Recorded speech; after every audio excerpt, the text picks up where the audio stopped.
Bismillahirrahmanirrahim. Assalamualaikum warahmatullahi wabarakatuh. Kami di sini sebagai presentator dari kelompok 4 akan menjelaskan tentang menghormati kemartabatan di sekolah. Saya di sini sebagai presentator pertama akan menjelaskan tentang pengertian kemartabatan. Martabat adalah hak seorang untuk dihargai dan dihormati yang diperlakukan secara etis. Martabat merupakan konsep yang penting dalam bidang moralitas, etika, hukum, politik, dan berakar dari konsep hak-hak yang melekat pada diri manusia dan dapat dicabut dari abad pencerahan. Untuk selanjutnya, menurut Franz Magnus Seseno berpandangan bahwa nilai-nilai kemanusiaan atau universal berakar dalam martabat manusia. Martabat yang berarti derajat atau pangkat. Jadi, martabat manusia adalah derajat atau pangkat manusia sebagai manusia. Dengan kata lain, martabat manusia mengungkapkan apa yang merupakan keluhuran manusia yang membedakan dirinya dari makhluk-makhluk lain di bumi ini. Yang pada dasarnya membedakan manusia dengan makhluk-makhluk lain di bumi, yaitu manusia memiliki martabat, yaitu tingkatan harkat kemanusiaan dan kedudukan yang terhormat. Mungkin cukup ini yang dapat saya sampaikan. Untuk selanjutnya akan dijelaskan oleh teman saya. Terima kasih.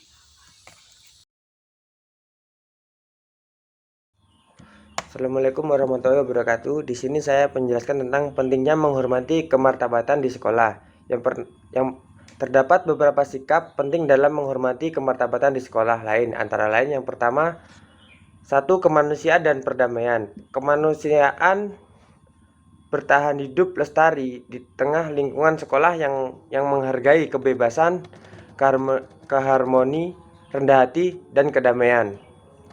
Yang kedua, kemajemukan dan pluralitas. Seperti Ziauddin Standar mengatakan bahwa suatu hal yang bisa kita ketahui jika manusia hidup dalam kemajemukan atau pluralitas, yakni tempat tinggal berbeda, agama dan bahasa berbeda antara lain adalah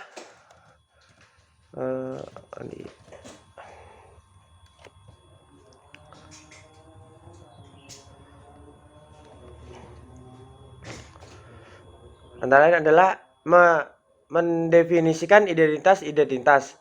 Dan lagi Al-Quran mengatakan bahwa identitas itu penting bagi kemampuan kita sebagai manusia untuk pertama-tama mengenal diri kita sendiri. Yang ketiga, keberagaman adalah ciptaan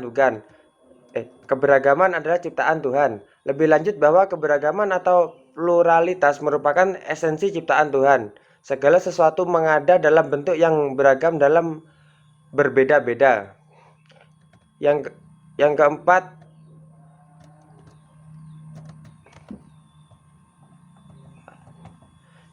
tauhid dan sunatullah dalam pengelolaan masyarakat. Menurut Muhammad Hussein, haikal prinsip persamaan antara manusia dipandang sebagai prinsip dasar ketiga bagi pengelolaan masyarakat. Mungkin sekian dari saya. Saya Rosdi Rika Hidayat, NIM 2018-3068.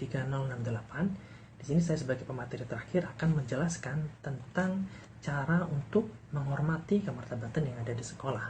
Dalam pembahasan saya, ini terbagi menjadi 5 poin.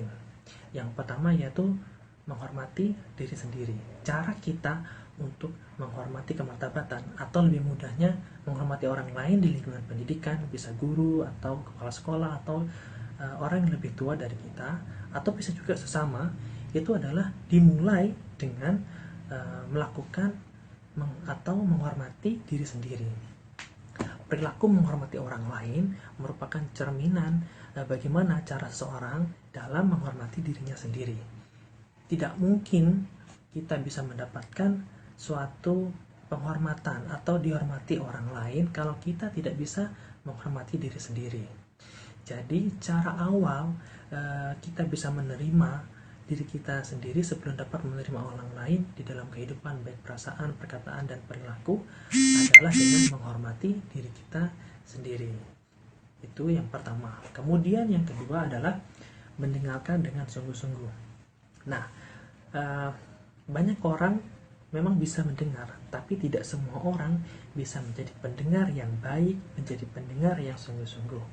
Karena hal ini membutuhkan skill khusus untuk melakukannya, karena kita dituntut untuk fokus terhadap apa yang orang atau lawan pembicaraan kita katakan, sampaikan. Itu kita harus fokus kepada topik pembahasan tersebut, karena banyak orang yang mudah terganggu fokusnya ketika melakukan pembicaraan, bisa memikirkan hal lain tentang topik pembicaraan atau mainan HP atau yang lain sebagainya. Nah, dengan kita mendengarkan lawan bicara kita dengan sungguh-sungguh, dengan seksama, maka orang lain atau lawan bicara kita merasa dihargai dengan effort kita untuk menghargai orang atau lawan bicara kita. Jadi, untuk menghormati kemartaban yang ada di sekolah, yang kedua yaitu adalah dengan mendengarkan dengan sungguh-sungguh orang lain ketika berbicara. Dalam hal ini tentu bisa guru, kepala sekolah, atau yang memberikan materi yang ada di depan kita. Seperti itu. Itu yang kedua. Kemudian yang ketiga adalah tidak mengganggu waktu dan keleluasaan orang lain. Dalam perkembangan zaman yang modern ini, itu banyak menjadikan orang lain itu menjadi sibuk, menjadi tidak memiliki banyak waktu luang untuk orang lain, karena kesibukannya itu sudah penuh dengan aktivitas pribadi dan sosialnya masing-masing. Tentu kita sebagai orang lain ingin dihormati orang lain, harus menghormati orang lain juga, menghormati waktunya, keleluasaannya, sosialnya. Jadi kita tidak bisa dengan sembarangan mengganggu waktu orang lain atau guru atau kepala sekolah yang ada di lingkungan pendidikan, seperti itu. Contoh, jika kita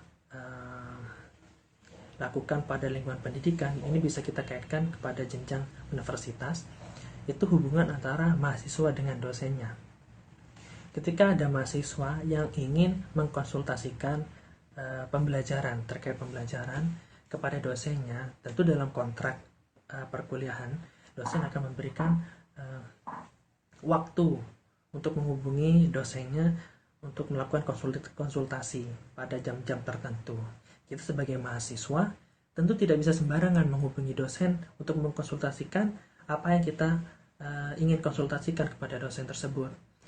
Dengan tidak di luar jam, dengan kita mentaati aturan dari dosen, kita sudah bisa menghargai orang lain. Dalam hal ini tenaga pengajar, bisa guru, dosen, atau yang lainnya. Jadi di luar jam yang sudah ditentukan, kita tidak etis untuk menghubungi dosen tersebut, karena bisa mengganggu waktu dan keleluasaannya beliau atau tenaga pengajar ini. Seperti itu. Itu yang ketiga. Untuk menghormati kemartaban yang ada di sekolah, itu adalah dengan tidak mengganggu waktu dan keleluasaan orang lain. Kemudian yang keempat, yaitu menanggapi gagasan orang lain dengan penuh perhatian, dengan mendengarkan gagasan, dengan mendengarkan pendapat, dengan mendengarkan nasihat orang lain dengan pikiran yang terbuka. Itu tidak menjadikan kita itu harus setuju dengan apa yang orang lain katakan, seperti itu.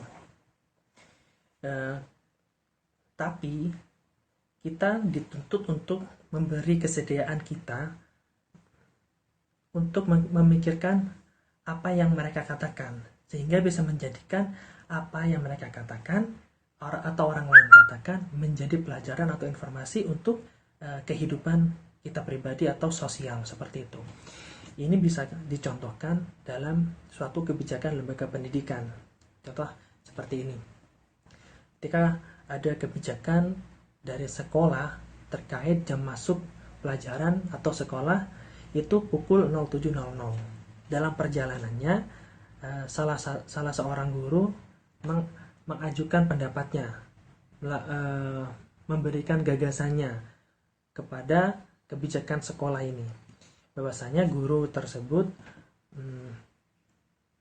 menghimbau agar jam masuk sekolah di lebih awalkan, yaitu 06.30, karena dengan banyak alasan.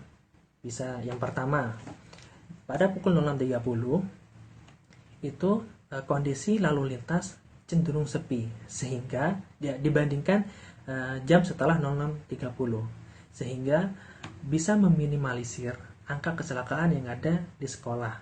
Dalam hal ini, siswa yang berangkat lebih pagi bisa melakukan aktivitas sebelum jam masuk pelajaran, yaitu pukul 07.00 yang sudah disepakati yang awal. Jadi maksud guru tersebut adalah demikian, bisa meminimalisir angka kecelakaan. Kemudian yang kedua, bisa melakukan hal sebelum pelajaran berlangsung seperti sholat duha berjamaah atau cek kehadiran lebih awal, kerapian, atau yang lain sebagainya. Bisa jadi meskipun usulan, gagasan, atau pendapat dari guru ini tidak bisa diterima atau tidak bisa disepakati bersama, tetapi jika kita memikirkan dengan sungguh-sungguh, menanggapi gagasan orang lain dengan seksama, dengan penuh perhatian, ini bisa menjadikan pelajaran atau informasi untuk kehidupan kita, bahwasanya prepare lebih awal itu sangat banyak manfaatnya untuk kehidupan. Seperti itu. Itu salah satu contohnya. Ini menjadi poin keempat, yaitu menanggapi gagasan orang lain dengan penuh perhatian. Kemudian yang terakhir, dalam menghormati kemartabatan yang ada di sekolah, yang kelima yaitu adalah membudidayakan perilaku yang baik. Membudidayakan perilaku baik merupakan cara sederhana untuk menanamkan sikap menghormati di dalam kehidupan sehari-hari. Sudah jelas, dengan membuat kepribadian kita menjadi pribadi yang baik, melakukan hal yang baik, selalu berpikir tentang hal baik, memberikan yang baik, kemudian mengambil pelajaran yang baik. Tentu ini akan mencerminkan kepribadian kita, sehingga kita ketika melakukan komunikasi atau sebuah pembicaraan dengan orang lain, kita akan menangkap apa yang orang lain bicarakan dengan baik, kemudian berpikir yang baik. Tentu hal yang demikian bisa mencerminkan kepribadian untuk menghormati orang lain dengan baik, sehingga apa yang kita dapat, apa yang kita peroleh bisa berguna untuk kehidupan kita. Jadi membudidayakan perilaku yang baik itu sangat dianjurkan dalam menghormati orang lain. Seperti itu. Itu 5 poin cara menghormati kemartabatan yang ada di sekolah atau di lingkungan pendidikan yang bisa saya sampaikan. Mohon maaf bila ada salah dan kurang katanya. Sekian dari kelompok kami. Wassalamualaikum warahmatullahi wabarakatuh.